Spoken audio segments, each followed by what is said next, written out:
कैसे हो आप लोग। आई होप आप सभी अच्छे और मजे में होंगे। मेरा नाम भारती। आज की इस वीडियो में हम लोग क्या पढ़ने वाले हैं। आज की इस वीडियो में हम लोग क्लास 11 केमिस्ट्री के चैप्टर है जिसका नाम है some basic concept of chemistry. इसमें हम लोग मॉलिक्यूल के बारे में समझने वाले। देखिए आई थिंक आप लोग इससे पहले भी मॉलिक्यूल पढ़े होंगे। क्लास 9 में मॉलिक्यूल के बारे में पढ़ाई होता है। तो देखो आप लोग सोच रहे हो कि मॉलिक्यूल तो बहुत इजी टॉपिक है, बट देखो मॉलिक्यूल को भी अलग अलग पार्ट्स में क्लासिफाई किया जाता है। किस बेसिस पर कि उसमें कितने ज्यादा एटम्स प्रेजेंट है। ठीक है, तो सबसे पहले अगर मॉलिक्यूल का अगर हम लोग डेफिनेशन के थ्रू समझे तो मॉलिक्यूल का डेफिनेशन क्या कहता है, the group of atom. Obviously group of atom combine करती, मतलब बहुत सारे एटम कंबाइन करते तो वो मॉलिक्यूल बनाते हैं। So the group of atom which held together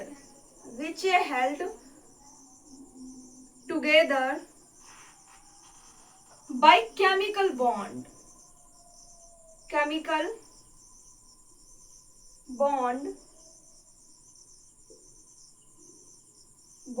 called molecule।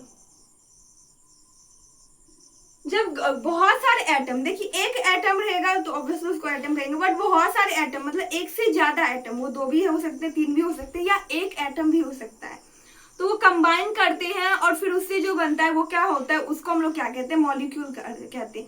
But वो कैसे कंबाइन होती है, तो केमिकल बॉन्ड के द्वारा कंबाइन हुई रहती है। फिजिकल बॉन्ड होता है, केमिकल बॉन्ड होता है। फिजिकल बॉन्ड क्या हुआ, जैसे देखो ये हाथ है, ये हाथ है, मैं ऐसे करके फंसा दी तो ये क्या हुआ कि फिजिकली ये बॉन्ड बन गई। बट क्या होता है, ये जो मॉलिक्यूल होता है ये फिजिकली बॉन्ड नहीं होती है, ये केमिकली बॉन्ड होती है एक दूसरे से। अब केमिकली कैसे बॉन्ड होती है उसको हम लोग आगे पढ़ेंगे। उसमें भी क्या होता है कि चार्जेस वगैरह होती है, उस सब के थ्रू वो बॉन्ड बनाया गया रहता है।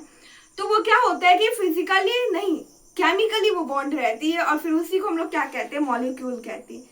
तो मॉलिक्यूल क्या होता है, ग्रुप ऑफ एटम, मतलब एटम्स का, परमाणु का एक ऐसा ग्रुप रहता है, एक ऐसा समूह बनता है जो कि एक साथ जुड़ी हुई रहती है बाय द केमिकल बॉन्ड। किससे, केमिकल बॉन्ड के थ्रू वो एक साथ जुड़ी हुई रहती है, उसको हम लोग क्या कहते हैं, मॉलिक्यूल कहते हैं, अणु कहते हैं। अब देखो ये जो मॉलिक्यूल होता है ना, मॉलिक्यूल का अगर हम लोग एग्जाम्पल लिखना चाहें, इसके एग्जाम्पल में क्या हो सकते हैं, जैसे देखो He मतलब क्या होता है, हीलियम होता है। तो हीलियम देखो, हीलियम में सिर्फ में एक एटम प्रेजेंट है, बट इसके बाद भी वो मॉलिक्यूल है, क्योंकि ये जो मॉलिक्यूल का एक, इसका हम लोग आगे एक फीचर लिखेंगे, वो क्या होता है कि मॉलिक्यूल क्या हो रहता है कि हमेशा वो फ्रीली रहते हैं, मतलब अकेले रहता है। वो क्या होता है कि ऐसे नहीं रहता है कि वो उसको कोई दूसरा पार्टिकल्स चाहिए रहता है जिसके थ्रू वो कॉम्बाइन करे। मॉलिक्यूल अगर रहेगा तो क्या करेगा, वो एग्जिस्ट फ्रीली, वो फ्रीली एग्जिस्ट करेगा। उसको दूसरे की क्या नहीं होता है कि जैसे दूसरा कोई एटम्स होते हैं तो उसके साथ उसको कंबाइन बनाने की जरूरत नहीं पड़ती है, क्योंकि फ्रीली रहती है।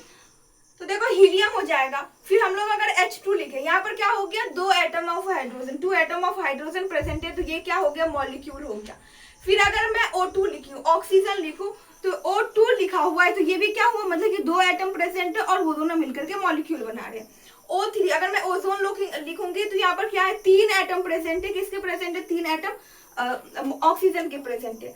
फिर मैं अगर मैं P4 लिखूंगी तो यहाँ पर क्या हो जाएगा, फॉस्फोरस का 4 एटम प्रेजेंट है। ठीक है, फिर उसके बाद मैं क्या लिख सकती हूँ, S8 लिख सकती हूँ। तो सल्फर का कितने एटम प्रेजेंट है, 8 एटम प्रेजेंट है। तो देखो ये एक एटम भी हो सकता है, 2 एटम भी हो सकता है, 3 भी हो सकते हैं, 4 भी हो सकते हैं, 8 भी, या कितने भी एटम हो सकते हैं, वो कंबाइन करके क्या बना देते हैं, मॉलिक्यूल बना लेते हैं। इसके अलावा और भी अगर इसका एग्जाम्पल लिखना चाहें तो क्या हो सकता है, यहाँ पर हम लोग H2O लिख सकते हैं। H2O में भी देखो यहाँ पर 2 एटम हाइड्रोजन के प्रेजेंट है, 1 एटम ऑक्सीजन के प्रेजेंट है, और ये तीनों केमिकली बॉन्ड बना रही है और फिर वो क्या कहला रहा है, मॉलिक्यूल कहला रहा है। फिर उसके बाद अगर मैं दूसरा लिखूं H2SO4, तो इसमें भी कितने एटम्स प्रेजेंट है, तो 2 एटम हाइड्रोजन के हैं, 1 एटम सल्फर के हैं और 4 एटम ऑक्सीजन के हैं। और ये सब कुछ मिलकर क्या बना रहा है, केमिकली बॉन्ड बना रही है, और वो क्या कहला रहा है, मॉलिक्यूल कहला रहा है। तो हम लोग यहाँ पर क्या लिख सकते हैं, ETC।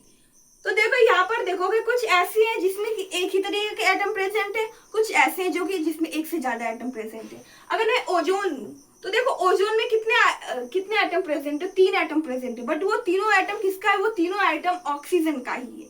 बट वही अगर हम लोग H2O लिख ले, वाटर ले, तो वाटर में कितना एटम प्रेजेंट है, वाटर में भी 3 एटम ही प्रेजेंट है, 2 एटम हाइड्रोजन का और 1 एटम ऑक्सीजन का।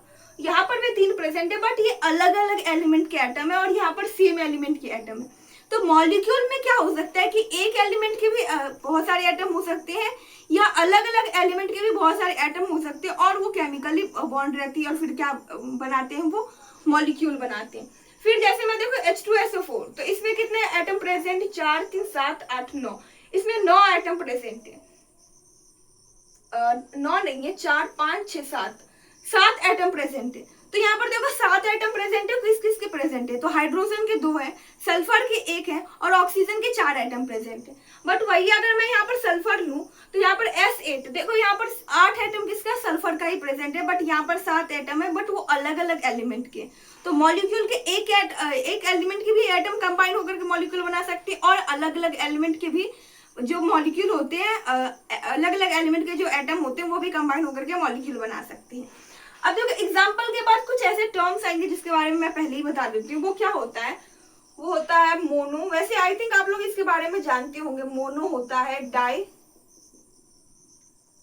ट्राई होता है, फिर क्या होता है, ट्राई, फिर इसके बाद पॉली एटॉमिक भी होती है। पॉली को बाद में लिखेंगे, पहले टेट्रा लिख देते हैं। टेट्रा,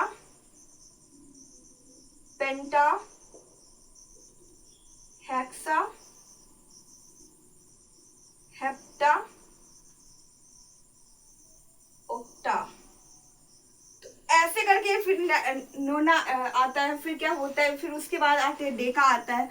तो ये क्या होते हैं, कुछ टर्म्स होते हैं। मोनो मतलब क्या होता है, एक। कहीं पर भी अगर मोनो, किसी भी अगर वर्ड में अगर मोनो लिखा हुआ हो तो मोनो का मतलब हो जाता है एक। आगे हम लोग पढ़ेंगे mono atomic molecule. Mono atomic कहने का मतलब कि उसमें सिर्फ और सिर्फ एक तरीके का एटम प्रेजेंट है। तो मतलब मोनो मतलब क्या होता है, 1 होता है। डाई मतलब क्या होता है, 2 होता है।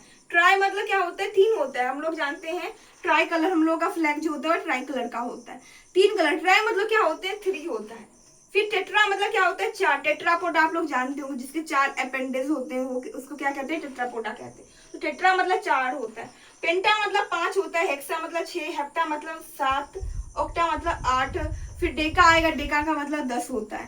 तो ये कुछ टर्म्स आएंगे, ये मैं इसलिए लिखा रही हूँ क्योंकि इसके बाद मॉलिक्यूल का भी क्लासिफिकेशन होगा, तो वहां पर इस टर्म सब का यूज होगा, तो इसलिए पहले ही बता देना ज्यादा अच्छा रहता है। फिर एक और वर्ड आप लोग जानते होंगे, इसके बारे में पहले भी बता चुकी हूँ, होमो होता है, फिर हेट्रो होता है, एंड लास्ट यहाँ पर मैं लिख रही हूँ पॉली। होमो मतलब क्या होता है, सेम। हेट्रो मतलब क्या होता है, डिफरेंट। पॉली मतलब क्या होता है, पॉली मतलब होते हैं मेनी, या कह सकते हैं मोर देन 1 और 2, मोर देन 2। वो क्या हो जाते हैं, पॉली एटॉमिक हो जाते हैं, पॉली हो जाते हैं। ठीक है, तो यहाँ पर मोनो मतलब 1, डाई मतलब 2, ट्राई मतलब 3, और फिर टेट्रा मतलब 4, और पेंटा मतलब 5, हेक्सा 6, हेप्टा 7, ऑक्टा 8। तो ऐसे करके नोना 10, 9 और डेका 10 हो जाते हैं। फिर होमो लिखा रहेगा, जैसे मैं पहले भी बताई थी, क्या होता है, होमोजेनस मिक्सचर होता है, हेट्रोजेनस मिक्सचर होता है। तो होमो मतलब क्या होता है कि जिसमें सिंगल फेज देखने को रहे, सेम होता है। हेट्रोजेनस में, हेट्रो मतलब क्या होता है, डिफरेंट, मतलब कि अलग अलग फेजेस देखने को मिले। फिर पॉली मतलब होता है मोर देन 2। अब देखो इतना, अगर किसी भी, जैसे देखो कि यहाँ पर अगर मैं हीलियम लूं, तो हीलियम क्या है कि यहाँ पर एक ही एटम प्रेजेंट है, तो ये क्या हो जाएगा, ये हो जाएगा मोनो। फिर डाई मतलब होता है 2। हाइड्रोजन में देखो, ऑक्सीजन में देखो, यहाँ पर 2 एटम प्रेजेंट है, ऑक्सीजन हाइड्रोजन के, तो ये क्या हो जाएगा, डाई। फिर ट्राई मतलब क्या हो जाता है, 3। जैसे ओजोन O3 देखो, तो यहाँ पर क्या है, 3 एटम प्रेजेंट है ऑक्सीजन के, तो ये क्या हो जाएगा, ट्राई हो जाएगा। फिर टेट्रा मतलब 4। जैसे देखो कि ये P4 में क्या है कि 4 एटम प्रेजेंट है। अब देखो ऐसे हर बार लिखना तो अच्छा नहीं लगता है कि मोनो अलग, डाई अलग, ट्राई अलग। तो देखो इसमें क्या कहा जाता है कि अगर 2 या 2 से ज्यादा एटम अगर प्रेजेंट रहेगा, तो हम लोग उसको मोनो, डाई, ट्राई, टेट्रा ना बोल करके हम लोग उसको क्या बोल देंगे, पॉली बोल देंगे। कि मोर देन 2 है, इसमें 2 से ज्यादा प्रेजेंट है, इसको हम लोग क्या बोल देंगे, पॉली एटॉमिक बोल देंगे। आई होप कि आप लोगों को समझ में आ गया होगा कि मोनो, डाई, ट्राई, ये सब तो ऐसे यहाँ तक सही रहेगा। इसके बाद क्या होगा, इन सब के जगह पे हम लोग क्या लिख देते हैं, पॉली एटॉमिक लिख देते हैं। मतलब कि मोर देन 2, 2 से ज्यादा अगर प्रेजेंट रहेगा, या 1 से ज्यादा अगर एटम प्रेजेंट रहेगा, तो या 1 से ज्यादा कोई भी सब्सटेंसेस प्रेजेंट होंगे, तो हम लोग इसको क्या कह देते हैं, पॉली कह देते हैं। आई होप कि आप लोगों को ये समझ में आ गया होगा। अब देखो ये जो मॉलिक्यूल होता है, इसको क्लासिफाई कर दिया जाता है, और 2 पार्ट्स में इसको क्लासिफाई कर दिया जाता है। अब ये किस बेसिस पर किया जाता है, तो ये जो क्लासिफिकेशन होता है, ये बेसिस होता है कि कितने तरीके के एटम्स प्रेजेंट है। अगर एक ही एलिमेंट्स के एटम प्रेजेंट होगा तो उसको हम लोग एलिमेंट्री मॉलिक्यूल कहेंगे। अगर अलग अलग एलिमेंट्स के एटम प्रेजेंट रहेगा तो उसको कंपाउंड मॉलिक्यूल कहेंगे। तो ये जो मॉलिक्यूल होता है इसको टू पार्ट्स में क्लासिफाई कर दिया जाता है। एक होता है elementary molecule, elementary molecule, and second क्या होता है, सेकेंड होता है कंपाउंड मॉलिक्यूल, कंपाउंड मॉलिक्यूल होते हैं। अब देखो ये जो एलिमेंट्री मॉलिक्यूल होता है ये क्या होता है आगे तो हम लोग समझेंगे इसके बारे में। इसको हम लोग और एक नाम से जानते हैं, वो क्या होता है, होमो एटॉमिक मॉलिक्यूल, होमो एटॉमिक मॉलिक्यूल। और इसको क्या कहते हैं, इसको हम लोग कहते हैं hetero atomic molecule, hetero atomic molecule. अब देखो होमो एटॉमिक हेटेरो एटॉमिक क्या होता है। होमो मतलब होता है सेम, मतलब कि एक ही तरीके का एटम प्रेजेंट रहेगा तो वो होमो एटॉमिक रहेगा। अलग अलग तरीके के एटम प्रेजेंट रहेगा, मतलब कि अलग अलग एलिमेंट्स के एटम प्रेजेंट रहेगा तो वो क्या हो जाएगा, हेटेरो एटॉमिक मॉलिक्यूल। एलिमेंट क्या होता है, एलिमेंट होता है कि अगर एक ही तरीके के एटम्स जो प्रेजेंट रहते हैं उसको हम लोग क्या कहते हैं, एलिमेंट कहते हैं। जैसे कि आयरन एक एलिमेंट हो गया, फिर ऑक्सीजन वो एक एलिमेंट हो गया, फिर कार्बन ये एक अलग एलिमेंट हो गया, नाइट्रोजन अलग एलिमेंट हो गया। तो जिसमें एक ही तरीके का एटम प्रेजेंट हो जाता है वो क्या होता है, वो एलिमेंट होता है। बट या अगर एक या एक से ज्यादा, एक नहीं एक से ज्यादा अगर एटम प्रेजेंट रहेगा वो कंबाइन करेंगे तो वो क्या बन जाएगा, वो बन जाएगा molecule. But that combine they combine in a fixed ratio, fixed ratio में कंबाइन करते हैं वो क्या बन जाता है, कंपाउंड मॉलिक्यूल बन जाती है। आई होप कि आप लोग एलिमेंट और एलिमेंट्री मॉलिक्यूल, कंपाउंड मॉलिक्यूल या जिसको होमो atomic and hetero atomic molecule कहते हैं वो समझ में आ गया होगा। तो इसमें क्या होता है कि present only one type of atom, present only one type of atom, सिर्फ एक ही तरीके के एटम प्रेजेंट रहते हैं। यहाँ पर क्या होगा, present more than one type of atom, one type of atom, वो क्या हो जाएगा, कंपाउंड मॉलिक्यूल हो जाएगा। अगर इसका एग्जांपल लिखना चाहे तो इसका एग्जांपल हम लोग क्या लिख सकते हैं, इसका एग्जांपल O3 हो जाएगा, ओजोन हो जाएगा, P4 हो जाएगा, S8, फिर क्या हो जाएगा H2O2, Cl2, फिर क्या आ जाएगा Br2,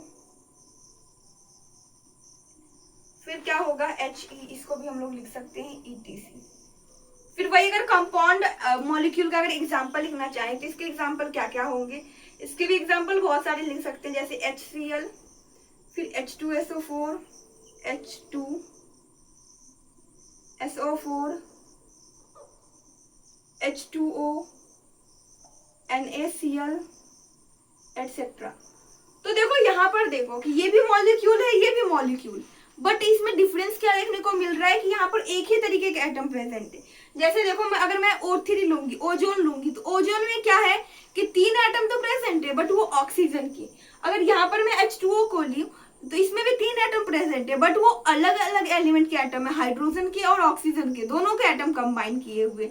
बट ओजोन में क्या है कि एक ही तरीके के एटम प्रेजेंट है, तो एक ही तरीके का एटम रहेगा तो एलिमेंट्री मॉलिक्यूल, एक से ज्यादा तरीके रहेगा तो उसको कंपाउंड मॉलिक्यूल। एलिमेंट्री मॉलिक्यूल को हम लोग क्या कहते हैं, होमो एटॉमिक मॉलिक्यूल कहते हैं, क्योंकि यहाँ पर एक ही तरीके का सेम तरीके के एटम्स प्रेजेंट रहते हैं। इसको हेटेरो एटॉमिक मॉलिक्यूल कहते हैं। हेटेरो मतलब होता है डिफरेंट, मतलब कि अलग अलग तरीके के एटम्स प्रेजेंट होते हैं और वो मॉलिक्यूल बना रहे होते हैं। जैसे देखो P4 लू तो यहाँ पर 4 एटम प्रेजेंट है, किसका, फास्फोरस का ही 4 एटम प्रेजेंट है। अगर S8 लू तो यहाँ पर सल्फर का ही 8 एटम प्रेजेंट है। H2 लू तो यहाँ पर क्या होगा, हाइड्रोजन का ही 2 एटम प्रेजेंट रहेगा। बट यहाँ पर अगर मैं HCl लू, HCl तो यहाँ पर देखो यहाँ पर भी 2 एटम प्रेजेंट है, एक एटम है हाइड्रोजन का और दूसरा एटम है क्लोरीन का। तो देखो यहाँ पर भी 2 एटम है, यहाँ पर भी 2 एटम है, बट ये जो 2 एटम है वो एक ही एलिमेंट के प्रेजेंट है, यहाँ पर अलग अलग एलिमेंट के प्रेजेंट है। तो ये कंपाउंड मॉलिक्यूल हो गया, या हम लोग इसको हेटेरोएटॉमिक और इसको होमोएटॉमिक मॉलिक्यूल कहते हैं। आई होप कि आप लोग को होमोएटॉमिक मॉलिक्यूल, हेटेरोएटॉमिक मॉलिक्यूल समझ में आ गया होगा। वैसे ये जो मॉलिक्यूल होता है, मॉलिक्यूल को हम लोग हिंदी में क्या कहते हैं, मॉलिक्यूल को हम लोग हिंदी में कहते हैं अणु। तो देखो अणु होता क्या है, मॉलिक्यूल क्या होता है, तो मॉलिक्यूल होता है जब एक से ज्यादा एटम कंबाइन करते हैं, या कह सकते हैं ग्रुप ऑफ एटम्स, बट वो कंबाइन कैसे करते हैं, तो केमिकली कंबाइन टुगेदर कैसे ऐसे रहते हैं, तो वो केमिकली बॉन्डेड रहते हैं, केमिकल के द्वारा उन सबके बीच में बॉन्ड बनी हुई रहती है, उसको हम लोग क्या कहते हैं, मॉलिक्यूल कहते हैं। देन मॉलिक्यूल को क्लासिफाई कर दिया गया कि उसमें कैसे एटम प्रेजेंट, क्या एक ही एलिमेंट के एटम प्रेजेंट है या अलग अलग एलिमेंट के एटम प्रेजेंट है। इसको क्लासिफाई कर दिया गया एलिमेंट्री मॉलिक्यूल, होमोएटॉमिक मॉलिक्यूल, या कंपाउंड मॉलिक्यूल, हेटेरोएटॉमिक मॉलिक्यूल। ये जो होमोएटॉमिक मॉलिक्यूल होता है इसमें क्या होता है कि एक ही एटम के मतलब एक ही एलिमेंट के बहुत सारे एटम्स प्रेजेंट रहते हैं, जैसे कि P4, S8, O2, Cl2। तो ये सब क्या हो जाते हैं कि Cl2 लो तो क्लोरीन के 2 एटम प्रेजेंट है, बट वही अगर हेटेरोएटॉमिक लो तो इसमें क्या होगा कि अलग अलग तरीके के एलिमेंट्स के एटम प्रेजेंट रहते हैं, जैसे कि HCl, यहाँ पर भी 2 एटम प्रेजेंट है, बट एक हाइड्रोजन के एक क्लोरीन के।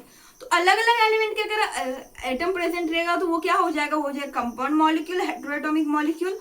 या अगर सेम एलिमेंट्स के अलग बहुत सारे एटम प्रेजेंट रहेंगे तो उसको हम लोग क्या कहेंगे, होमोएटॉमिक मॉलिक्यूल, या इसको हम लोग क्या कहते हैं, एलिमेंट्री मॉलिक्यूल। आई होप कि आप लोगों को मॉलिक्यूल यहाँ तक समझ में आ गया होगा।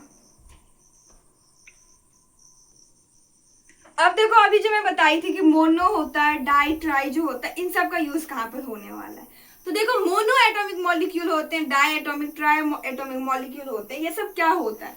तो देखो ऐसा मॉलिक्यूल जिसमें सिर्फ और सिर्फ एक एटम प्रेजेंट रहेगा उसको हम लोग क्या कहेंगे, मोनो एटॉमिक मॉलिक्यूल कहेंगे।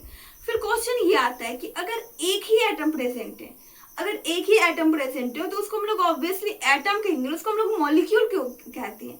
क्योंकि देखो कि अगर एक ही एटम प्रेजेंट है बट वो अगर इंडिपेंडेंटली एग्जिस्ट कर पा रही है, मतलब कि वो खुद से अकेले रह पा रहा है, उसकी खुद की जो नीड्स है वो खुद से फुलफिल कर पा रहा है, वो उसको दूसरे के साथ रिएक्ट करने के लिए अपना इलेक्ट्रॉन शेयर करने की जरूरत नहीं पड़ेगी, तो वो क्या हो जाएगा, वो अगर अकेला एटम रहेगा तो उसको हम लोग मॉलिक्यूल कहेंगे। क्योंकि मॉलिक्यूल का डेफिनेशन कहता है कि ग्रुप ऑफ एटम, बट वो ग्रुप ऑफ एटम में एक भी एटम हो सकते हैं, बहुत सारे एटम हो सकते हैं, बट दे एग्जिस्ट इंडिपेंडेंटली, मतलब वो अकेले रहेगा, उसको दूसरे के साथ कंबाइन करने की जरूरत नहीं पड़ेगी, वो अकेले अपना सब कुछ मैनेज कर सकता है।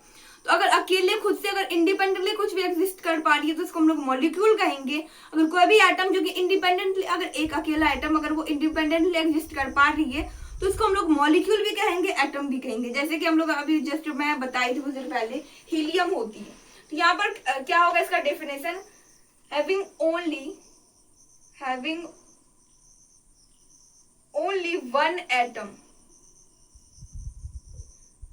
इसमें क्या होते हैं, सिर्फ और सिर्फ एक एटम प्रेजेंट रहते हैं। जैसे कि एग्जांपल में लिखना चाहूंगा हीलियम, नियॉन, और क्या हो सकता है, आर्गन हो सकता है, या हम लोग यहाँ पर क्या लिख सकते हैं कि जितने भी ETC, या लिख सकते हैं कि जितने भी नोबेल गैस है, नोबेल गैस, जो भी नोबेल गैस आते हैं वो सारे, नोबेल एलिमेंट, नोबेल गैस अगर जो भी आते हैं वो सारे क्या होते हैं, मोनो एटॉमिक मॉलिक्यूल होते हैं।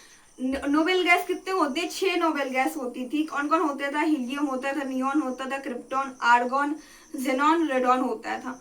ये जो 6 जो एलिमेंट है, ये सब के अगर एक अकेला एटम रहेगा तो एग्जिस्ट इंडिपेंडेंटली एग्जिस्ट कर पाएगी, तो वो क्या हो जाएगा, मोनो एटॉमिक मॉलिक्यूल हो जाएगा। ठीक है, इसके बाद क्या होता है, सेकेंड होता है डाई एटॉमिक मॉलिक्यूल। क्या होगा, डाई एटॉमिक मॉलिक्यूल। देखो मैं बताई भी थी, डाई मतलब क्या होता है, 2 एटॉमिक, मतलब ऑब्वियसली एटम, मॉलिक्यूल मतलब होता है मॉलिक्यूल, या अगर हिंदी में कहे तो अणु हो जाएगा। तो जिसमें सिर्फ और सिर्फ दो एटम प्रेजेंट है वो क्या हो जाएगा, डाई एटॉमिक मॉलिक्यूल हो जाएगा। Having 2 atoms only. इसमें क्या होंगे, 2 ही ओनली, इसमें क्या होंगे, सिर्फ और सिर्फ 2 ही एटम प्रेजेंट रहेंगे। अब इसके एग्जांपल क्या हो जाएंगे, जैसे मैं H2 लिखती हूँ, O2 लिखती हूँ, Cl2 लिखती हूँ, Br2, या क्या लिख सकती हूँ मैं, CO लिख सकती हूँ, ये सब क्या हो जाएगा, CO, ETC। तो देखो यहाँ पर क्या है, यहाँ पर भी 2 एटम प्रेजेंट है, 2 एटम प्रेजेंट है, बट यहाँ पर क्या हो रहा है कि 2 एटम प्रेजेंट है एक ही एलिमेंट के, यहाँ पर 2 एटम प्रेजेंट है अलग अलग एलिमेंट्स के। तो अगर हम लोग यहाँ पर भी क्लासिफाई करना चाहें तो ये डायटोमिक मॉलिक्यूल को हम लोग क्लासिफाई कर सकते हैं। कैसे क्लासिफाई करेंगे, तो डायटोमिक मॉलिक्यूल कुछ ऐसे क्लासिफाई होगी ये जो डायटोमिक रहेगा इसको क्या होगा, होमो डायटोमिक मॉलिक्यूल। ये क्या हो जाएगा, ये हो जाएगा हेटेरो डायटोमिक मॉलिक्यूल। कहने का मतलब होमो, होमो मतलब होता है सेम, डाई मतलब होगा दो, एटॉमिक मतलब होता है हो जाएगा एटॉमिक, मॉलिक्यूल मतलब हो जाएगा मॉलिक्यूल। मतलब कि दो एटम प्रेजेंट रहेंगे, बट वो दो एटम कैसे होंगे, सेम एलिमेंट के अगर एटम प्रेजेंट होंगे तो वो होमो डायटोमिक मॉलिक्यूल हो जाएगा। अगर वही अगर डायटोमिक मॉलिक्यूल रहेगा बट उसमें दो एटम अलग अलग एलिमेंट्स के, एक एटम अलग अलग एलिमेंट के, एक एटम अलग एलिमेंट के, जैसे मैं यहाँ पर CO लिखी हूँ, एक एटम कार्बन का, एक एटम ऑक्सीजन के, तो ये क्या हो जाएगा, ये हो जाएगा हेटेरोडायटोमिक molecule. having same type of atom, same type of, यहां पर क्या हो जाएगा, different type of atom, different type of atom, या ये भी कह सकते हैं कि अलग अलग डिफरेंट एलिमेंट्स के एटम प्रेजेंट होते हैं। डिफरेंट एलिमेंट्स के एटम प्रेजेंट रहेंगे तो हेटेरो डायटोमिक, सेम एलिमेंट्स के एटम प्रेजेंट होंगे तो होमो डायटोमिक मॉलिक्यूल। एग्जांपल, यही एग्जांपल हम लोग यहाँ पर भी कॉपी कर सकते हैं। एग्जांपल क्या हो जाएगा, O2 हो जाएगा, Cl2 आ जाएगा, Br2 एटसेट्रा। यहाँ पर भी लिखना चाहे तो यहाँ पर क्या हो जाएगा, यहाँ पर CO हो जाएगा, HCl etc। HCl में भी देखो एक आइटम हाइड्रोजन का, एक आइटम क्लोरीन का, एक आइटम कार्बन का, एक आइटम ऑक्सीजन का है। तो ये क्या हो जाएगा कि अलग अलग, यहाँ पर भी दो है, यहाँ पर भी दो एटम है, बट ये दोनों अलग अलग एलिमेंट्स के एटम है। यहाँ पर भी दो एटम है, यहाँ पर भी दो है, यहाँ पर भी दो है, बट वो क्या है, सेम एलिमेंट्स के एटम प्रेजेंट है, ऑक्सीजन के, क्लोरीन का है, ब्रोमीन का है। तो ये सब क्या है कि सेम एलिमेंट्स के एटम प्रेजेंट है। तो ये क्या हो जाएगा, होमोडायटोमिक मॉलिक्यूल, और ये हो जाएगा हेटेरोडायटोमिक मॉलिक्यूल। अब देखो इसको अगर आगे क्लासिफाई करना चाहे तो आगे करके ऐसे ही बहुत दूर तक क्लासिफाई होते जाएगा। जैसे कि अगर ट्राइएटोमिक मॉलिक्यूल पूछा जाएगा तो वो क्या होगा, 3 एटम जिसमें प्रेजेंट होंगे। अब इसमें भी आ जाएगा कि ट्राइएटोमिक अगेन क्लासिफाई कर दिया जाएगा कि होमो ट्राइएटोमिक, हेटेरो ट्राइएटोमिक। मतलब कि होमो ट्राइएटोमिक मॉलिक्यूल का मतलब ये होगा कि 3 एटम प्रेजेंट होंगे बट वो सेम एलिमेंट्स के होंगे। हेटेरोडायटोमिक मॉलिक्यूल आएगा तो उसमें क्या होगा कि 3 एटम प्रेजेंट रहेंगे बट वो अलग अलग एलिमेंट्स की। अगर होमो ट्राइएटोमिक मॉलिक्यूल का अगर एग्जांपल देखा जाए तो जैसे O3 ओजोन हो जाता है, वहां पर 3 एटम प्रेजेंट है बट वो तीनों एटम ऑक्सीजन का है। बट अगर हम लोग हेटेरोडायटोमिक का एग्जांपल लें तो H2O वाटर का लिया जाए तो वाटर 2 एटम ऑक्सीजन का, 2 एटम हाइड्रोजन का, 1 एटम ऑक्सीजन का है। तो वो क्या हो जाएगा, वो हो जाएगा हेटेरोट्राइएटोमिक, एक हो जाएगा होमोट्राइएटोमिक मॉलिक्यूल। फिर अगर और क्लासिफाई करना चाहे तो फिर क्या हो जाएगा, ट्राई के बाद आ जाएगा, ट्राई के बाद क्या आ जाएगा, टेट्रा आ जाएगा। फिर टेट्रा में भी क्या रहेगा कि वही सेम अगर एलिमेंट्स रहेगा तो homo tetra molecule, hetero tetra molecule, P4 आ जाएगा, 4 एटम फॉस्फोरस का आ जाएगा। तो ये क्या हो जाएगा कि अलग अलग इसको हम लोग और फॉस्फोरस, हाँ इसको आगे और हम लोग क्या कर सकते हैं, क्लासिफाई कर सकते हैं। तो ये क्लासिफिकेशन खत्म होने वाली तो है नहीं। तो देखो हम लोग अगर बेसिकली अगर समझना चाहें, वैसे ये तो ज्यादा इंपॉर्टेंट टॉपिक नहीं है बट फिर भी समझना बनता है। वो क्या होता है, मॉलिक्यूल में कितने एटम प्रेजेंट है इसके बेसिस पर इसको क्लासिफाई कर दिया जाता है। मोनो एटोमिक मॉलिक्यूल, फिर क्या हो जाता है डायटोमिक, ट्राइएटोमिक, फिर टेट्रा, फिर पेंटा। ऐसे अगर क्लासिफाई करना चाहें तो क्लासिफाई कर सकते हैं, बट अगर ऐसे नहीं क्लासिफाई करना चाहें तो हम लोग ये भी लिख सकते हैं जिसमें 2 या 2 से ज्यादा एटम प्रेजेंट है उसको हम लोग क्या कह देंगे पॉलीएटोमिक मॉलिक्यूल। और सीधे पॉली एटोमिक मॉलिक्यूल को 2 पार्ट्स में क्लासिफाई, होमो पॉलीएटोमिक मॉलिक्यूल और हेटेरो पॉलीएटोमिक मॉलिक्यूल हो जाएगा। पढ़े क्या है कि मोनो एटोमिक मतलब कि एक ही एटम प्रेजेंट रहेगा, एक ही एलिमेंट्स के एटम प्रेजेंट रहेगा, वो भी एक ही एटम प्रेजेंट रहेगा, वो क्या हो जाएगा, वो हो जाएगा मोनो एटोमिक मॉलिक्यूल। इसके एग्जांपल कौन आ जाते हैं, इसके एग्जांपल हमारे हीलियम आ जाते हैं, नियोन आ जाते हैं, आर्गन, क्रिप्टॉन, ज़ेनॉन, रेडॉन आ जाते हैं। जितने भी नोबेल गैस होते हैं वो सारे क्या होते हैं, मोनो एटोमिक मॉलिक्यूल होता है। देन सेकंड आता है डायटोमिक मॉलिक्यूल, मतलब कि 2 एटम प्रेजेंट होता है, हैविंग 2 एटम्स ओनली, वो क्या हो जाएगा डायटोमिक मॉलिक्यूल हो जाएगा। अब यहाँ पर भी कंडीशन आ जाती है कि क्या वो जो 2 एटम है वो सेम एलिमेंट के हैं या डिफरेंट एलिमेंट के। अगर सेम एलिमेंट के होंगे तो होमोडायटोमिक, डिफरेंट एलिमेंट्स के होंगे तो हेटेरोडायटोमिक मॉलिक्यूल हो जाएगा। फिर ऐसे अगर चाहे तो हम लोग try atomic molecule, poly atomic molecule, ऐसे हम लोग नीचे क्लासीफाई करते जाएंगे। बट अगर क्लासिफिकेशन नहीं करना है तो लास्ट में हम लोग ये लिख सकते हैं कि poly atomic molecule. Poly atomic molecule करने का मतलब क्या हुआ कि यहाँ पर क्या हो जाएगा कि यह 2 से ज्यादा एटम है, मोर देन 2 एटम अगर प्रेजेंट रहेंगे तो वो क्या हो जाएगा, पॉली एटॉमिक मॉलिक्यूल हो जाएगा। तो देखो मोर देन 2 से ज्यादा, अब देखो हम लोग यहाँ पर ड्राई एटॉमिक नहीं लिखना पड़ेगा, ट्राई एटॉमिक नहीं लिखना पड़ेगा, हम लोग डायरेक्ट क्या लिख देंगे, पॉली एटॉमिक मॉलिक्यूल। वहां पर अगर O2 आएगा तो ये भी क्या हो जाएगा, पॉली एटॉमिक मॉलिक्यूल। और मैं O3 लिखूंगी तो वो भी क्या हो जाएगा, पॉली एटॉमिक मॉलिक्यूल। P4 लिखूंगी तो वो भी क्या हो जाएगा, पॉली एटॉमिक मॉलिक्यूल। और S8 लिखूंगी तो वो भी पॉली एटॉमिक मॉलिक्यूल हो जाएगा। तो वहां पर 2 से ज्यादा जितने भी एटम्स प्रेजेंट होंगे वो सारे क्या हो जाएंगे, मोनो डाई ट्राई ना लिख करके हम लोग उसको डायरेक्ट पॉली एटॉमिक मॉलिक्यूल लिख सकते हैं। आई होप कि आप लोग को यहाँ तक समझ में आ गया होगा। अगर ये वीडियो आप लोग यूजफुल रहा हो तो प्लीज वीडियो कर दीजिएगा एक लाइक और हमारे चैनल कर दीजिएगा सब्सक्राइब। Thanks for watching.